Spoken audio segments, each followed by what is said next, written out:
Somebody had to do it, and it's gonna have to be me. So I watched an old video of Captain Jack, pretty famous YouTuber in my opinion. I personally like his work.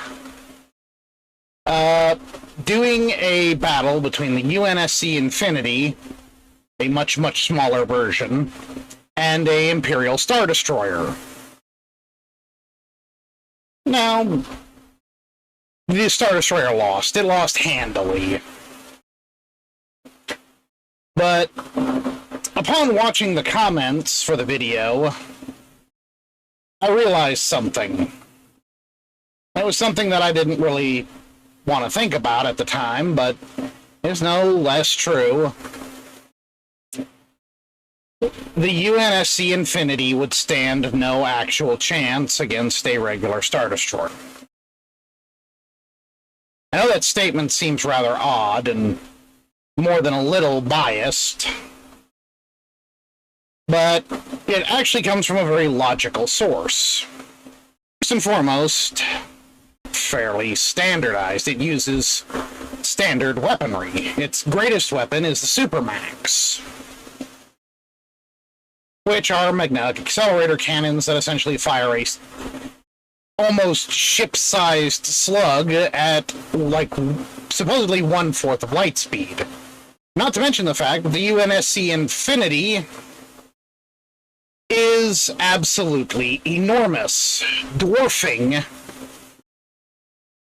a Star Destroyer by many attitudes of scale.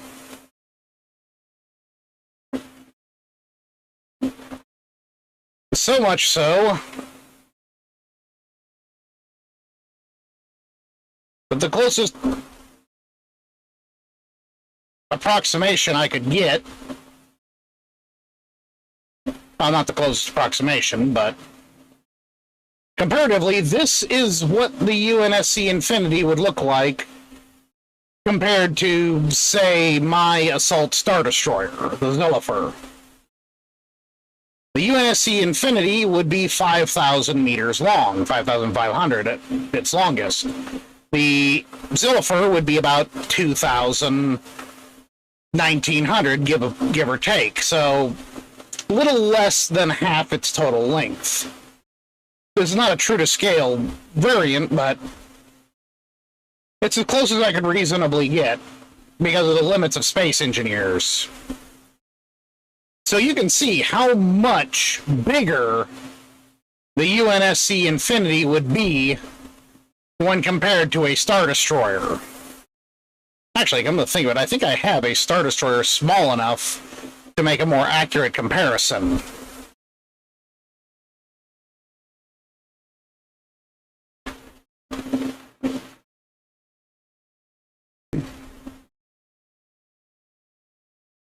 Yes, I want to delete the selected object.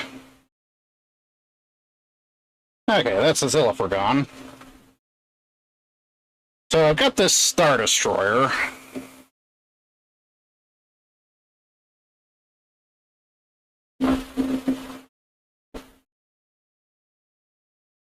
Is this it?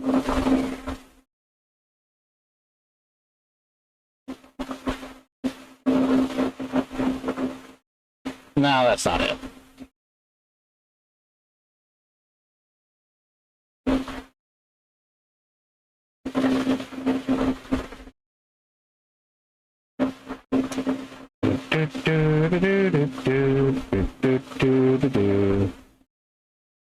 Okay, let's see here.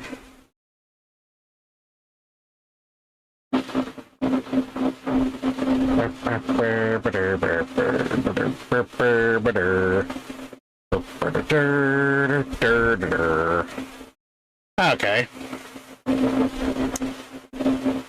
This would probably be a closer approximation to the size of a Imperial Star Destroyer when compared to the UNSC Infinity.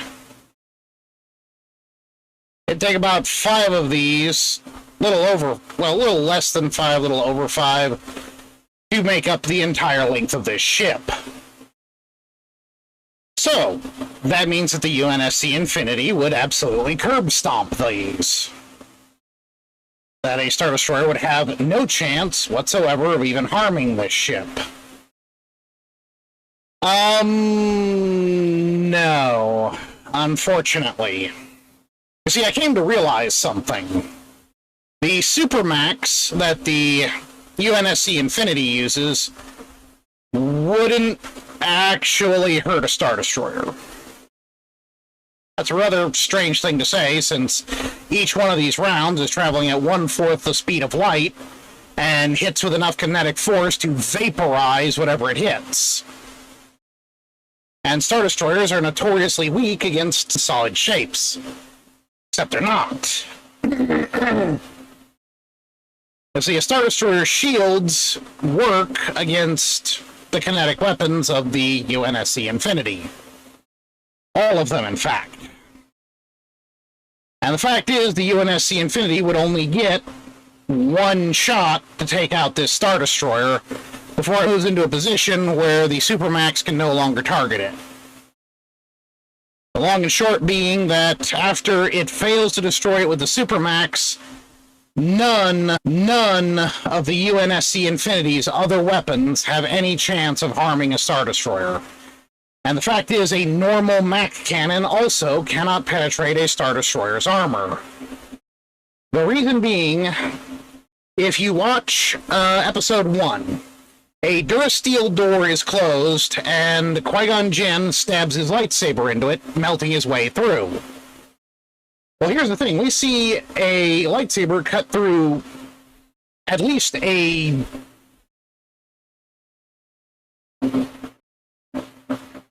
let's see, a 12-inch thick metal door without any problems. But it has trouble melting through the Durasteel door of the bridge of the Looser Hulk. So much so that Obi-Wan, so much so that Qui-Gon has to stab it in there and leave it there, effectively being disabled for the entire time he's attempting to melt through the door. And all they do is shut a secondary door.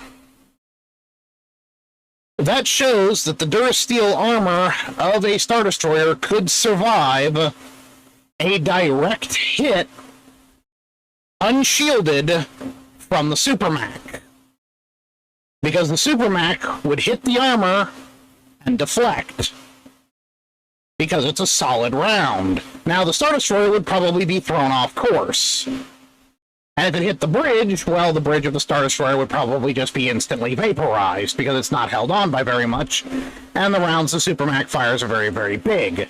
But if it hits anywhere on the main hull of the Star Destroyer, the Supermac rounds will actually deflect off into space because of how angled.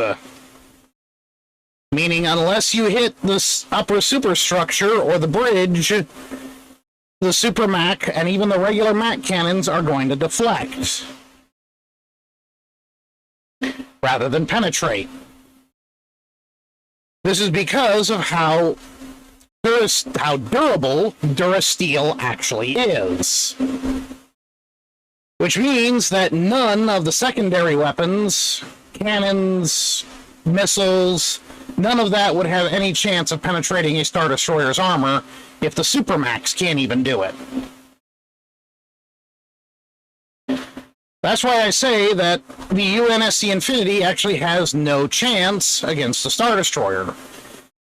Now, the thing about the Star Destroyer's weaponry is every turbo laser is basically a Supermac firing a miniature sun at the target. Because the superheated plasma of the Tibanna gas is super compressed into a solid shot, which essentially becomes the core of a dwarf star, which is then fired out of a magnetic accelerator cannon, which is the barrel, into the target. The fact is, the Star Destroyer's reason being, if a Star Destroyer misses the target, there is a lot of inhabited planets in Star Wars, well-known inhabitable planets. Several of them have civilizations that are very important to the Republic. So if you fire a miniature star and miss, and that miniature star travels into another solar system and hits one of and kills millions of people because you missed a shot, there's going to be a lot of repercussions. The Infinity doesn't have that problem because humanity just doesn't care. If the Supermac misses the Star Destroyer, and the Star Destroyer is situated between the Infinity and Earth, and the UNSC Infinity fires a Supermac, misses the Star Destroyer, and hits Earth, no one really seems to care. So the Supermac is actually a artificially reduced nature of Star Wars as opposed to the UNSC, who just fires Mac cannons willy-nilly and doesn't really care if they blow up the entire universe because, oh well, we're still alive. Secondly, Mac cannons tend to penetrate their targets, meaning the round again continues indefinitely until it hits something with sufficient mass to stop it, which is usually a planet, or a star, or a black hole. So in reality, the Star Destroyer would be able to easily penetrate the titanium armor of the UNSC Infinity. It would take a long time. You'd need probably an entire fleet of Star Destroyers to actually defeat the UNSC Infinity. Because as long as its Forerunner shields keep coming up, they're going to have to punch through the shields and then deal more damage to the hull. By sheer size, each shot from the Star Destroyer is only going to the hull. That's what they're designed to do. They're designed for armor penetration. They basically fire a miniature star that melts its way through the hull of the ship, and depending on the turbo laser, can explode inside, but mostly they're just designed to expend all of their... The UNSC Infinity has to stop lasers. Those lasers are very, very strong, but nowhere near as strong as basically magnetically accelerating a miniature star into your ship. Turbo lasers are incredibly powerful. They are not a joke. They are not a joke weapon. They will vaporize anything they hit if it's small enough. That's why starfighters tend to explode in Star Wars when they get hit by one, and why they only ever need one shot to destroy them. But that's because Star Wars technology is designed around the turbo laser. Though, in reality, the turbo lasers are weak when confronted against Star Wars ships, which are specifically Covenant weaponry.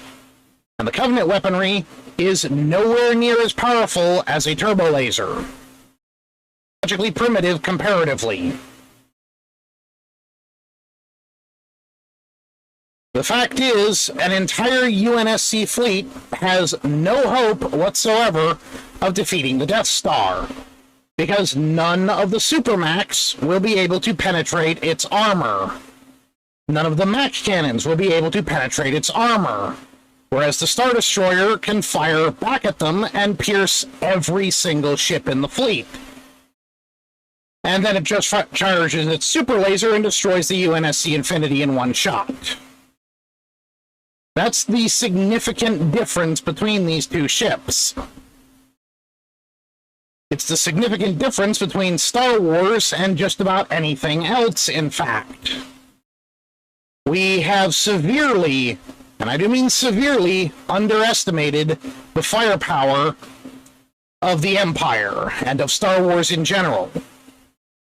If the UNSC Infinity were to go up against a Warhammer ship, a similar event would happen, because the Warhammer ships are specifically designed to resist the impacts of a weapon as primitive as the Supermac. Yes, the Supermac is actually very primitive comparatively. The Tau railguns are actually superior by many E levels to the Supermacs that are used in Halo. The The Supermac is an extremely weak, extremely fragile weapon, and takes an extremely long time to reload and refire. Thus, there is a high probability that it will be dead before it can ever fire a second shot from them. Now, that's not to say that the UNSC Infinity cannot defeat a Star Destroyer. The reality is, it has every capability of defeating a Star Destroyer. It really does. If it gets a shot against the back of the Star Destroyer, say its engine bay, very good chance that it will one-shot the Star Destroyer with minimal effort. That is, if the Star Destroyer shields do not, which is highly possible if they redirect their ray shields to the rear of the ship. See, the problem is, any shot from these Supermacs from long range will be deflected by the ships, and fighters have to get so close is so they can get inside the ray shield and fire their weapons. They have to be in the shield, otherwise the shield blocks their weapons. That's why you don't see long-range artillery bombardments from solid kinetic weapons against Star Destroyers. Because their ray shields will effectively block them. That's the whole point of them being equipped with them.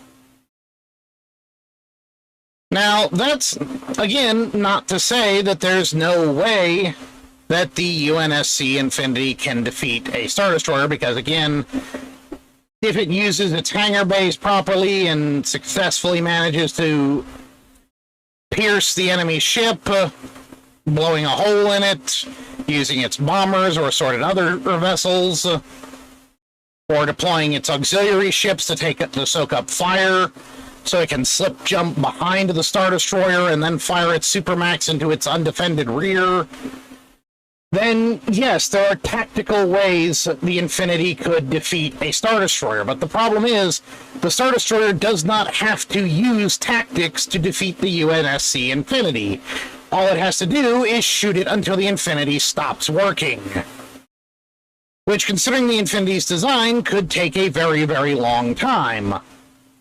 But still, it would be a much shorter time and much less difficult than it would be for the Infinity to do the same thing to a Star Destroyer. All of its kinetic weapons would do no damage. They would not have the penetrative power necessary to breach the Durasteel hull of a Star Destroyer. However, every turbo laser on the Star Destroyer would be able to punch through the 5.9 meter thick titanium armor of the UNSC Infinity. Even the light turbo lasers, because we already know that a standard X-Wing laser, which is much, much smaller than a turbo laser of even the smallest variety, can punch through titanium armor, because that's what a TIE fighter is made out of. TIE fighters have titanium armor. So against a super Star Destroyer, the UNSC Infinity would actually not even be able to harm it. The Supermax would bounce off its external armor, its weapons would have no effect on any part of it, and the Super Star Destroyer would just literally pull up next to it and just keep firing until the Infinity stops working. No amount of fighters that it could deploy would be comparable to the TIE fighters deployed by the Super Star Destroyer or even the regular Star Destroyer.